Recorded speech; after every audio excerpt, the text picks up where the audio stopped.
Okay, let's dive right into one of the biggest questions out there. What makes us, well, us? Specifically, where does our intelligence come from? Is it all in our genes, our upbringing, or is it a mix of both? I mean, you've probably thought about it, right? When it comes to how you think, how you learn, how you solve problems, who gets the credit? Is it mom or is it dad? You know, this isn't a new debate. People have been arguing about this for generations. But what's really exciting is that now, science is starting to give us some surprisingly clear answers. And we're not just talking about being good at trivia or acing a test. Intelligence is this really complex, beautiful mix of abilities. How we see the world, how we figure things out. And for the longest time, scientists have been on this quest to figure out where it all begins. So let's start with the first huge piece of the puzzle, our genes. And on this point, the scientific community is pretty much all on the same page. While, of course, your education and life experiences matter a ton, science makes it pretty clear that the foundation, the actual potential for our intelligence, is something we're born with. It's inherited. And here's where it gets wild. When scientists try to measure this stuff, they estimate that our genetics can account for a massive chunk of the difference in intelligence between people. We're talking anywhere from 50 to a staggering 80%. The rest, that gets shaped by our environment, how we were raised, all that good stuff. Okay, so if that huge a percentage is genetic, it brings us right back to the big question, doesn't it?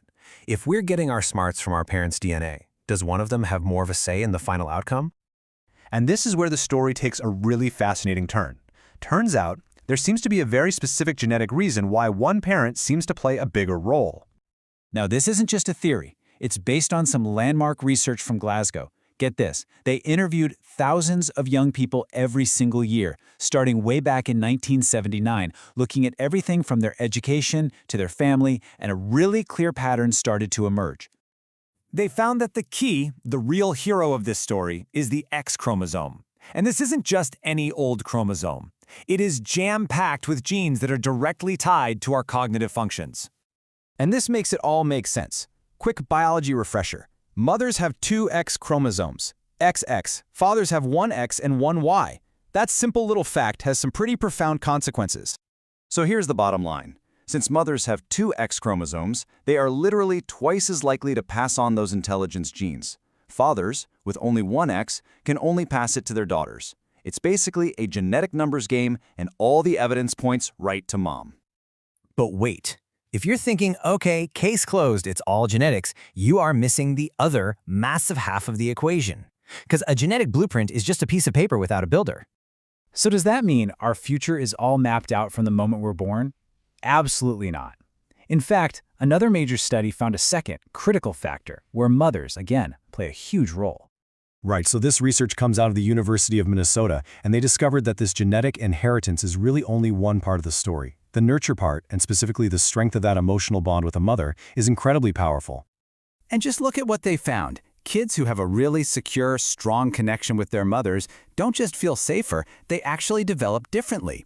By the time they're 2, they show better cognitive skills, they stick with tough problems for longer instead of just giving up, and they get less frustrated. That bond literally helps build a foundation for learning. So where does all this leave us? Well, it's not a fight between nature and nurture. It's a partnership. It always has been. I love this saying because it just nails it. Genes provide the potential, environment determines how it flourishes. That genetic code you get is just the starting line. And let's be super clear, this is where both parents become absolutely critical.